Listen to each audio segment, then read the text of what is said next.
What's going on, Cowboys fans? I'm hot. I'm in South Florida. Let's talk safeties.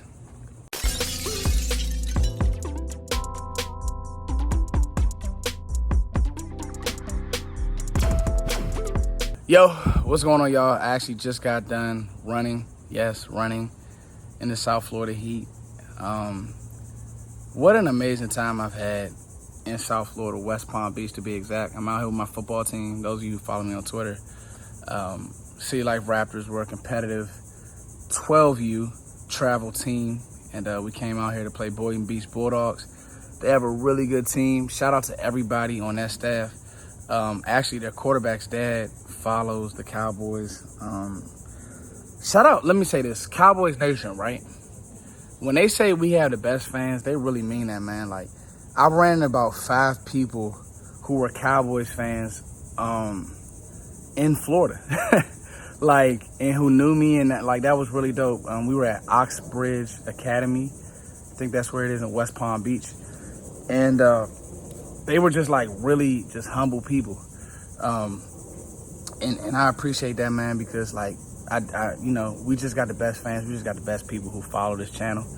I think y'all may hear I don't know if that's geckos or I seen a few iguanas. I want to do some fishing, but y'all may hear some of that in the background.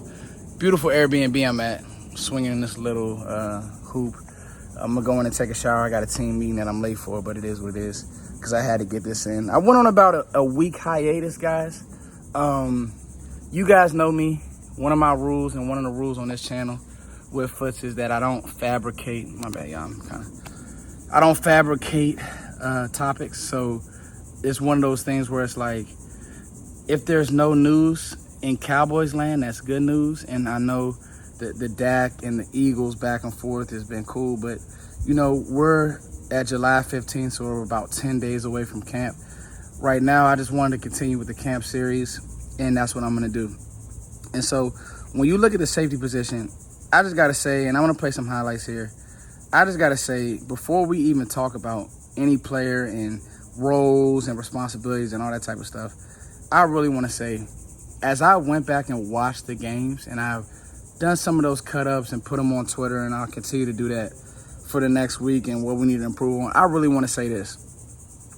Donovan Wilson, not only do I think he's the best safety on this team, like I love what J-Ron Curse does, and like he's definitely like our general, but as far as like player attitude, versatility, I don't think, not only is Donovan Wilson the best safety on this team, I don't know if it's a player, but I think he might be the second best defender. It's tough between him and DeMarcus Lawrence. Diggs is right up there as well, but outside of Micah, you'd be hard-pressed to find a guy who, with the physicalness, with the way he plays the game, with the grit, it's just flat-out special. And so that brings me to my next point, just the way he's in the box. His coverage actually has improved. I remember coming out of Texas A&M, I actually liked him more as a sideline player, but then he developed in the box and was like super physical, and like it's like, where did that come from? But then you see now that he's just a well-rounded football player who's going to play football for a long time, whether it's with the Cowboys or obviously the Cowboys paid him, so that's great. But he's going to play football for a long time. And then we look at what Malik Hooker brings. Just game-saving tackles. Very rarely is Hooker out of position. Like, and sometimes you'll take that for granted, but the ball doesn't go over his head. He's a true sideline player. Malik Hooker at Ohio State was extremely good.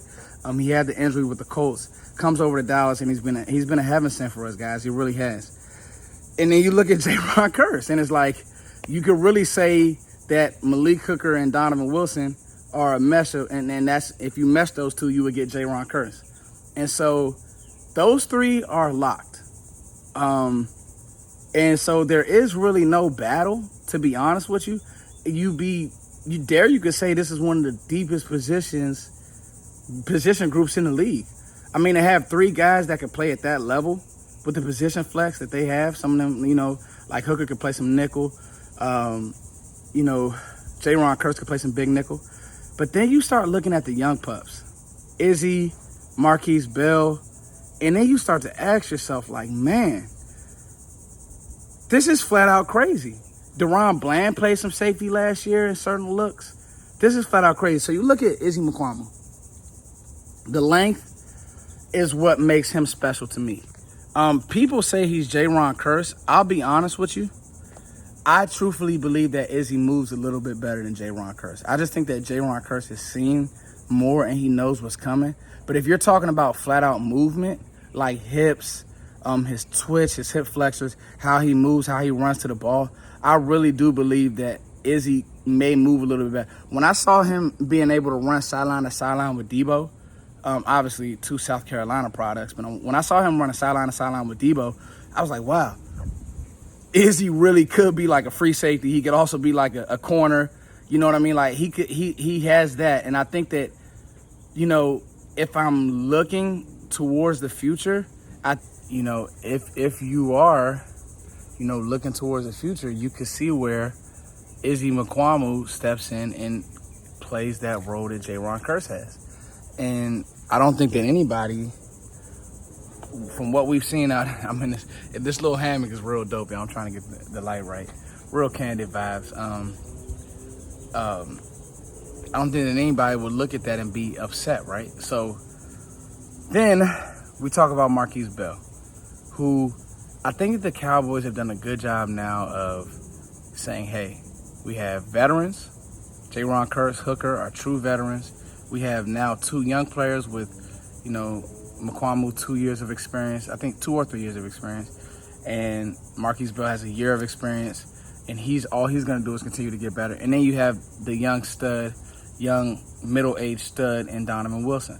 So this room, where it was sneakily in need, I remember covering guys like Taylor Rapp, and I wanted to get Juan Thornhill and, you know, even a Syracuse safety a few years ago.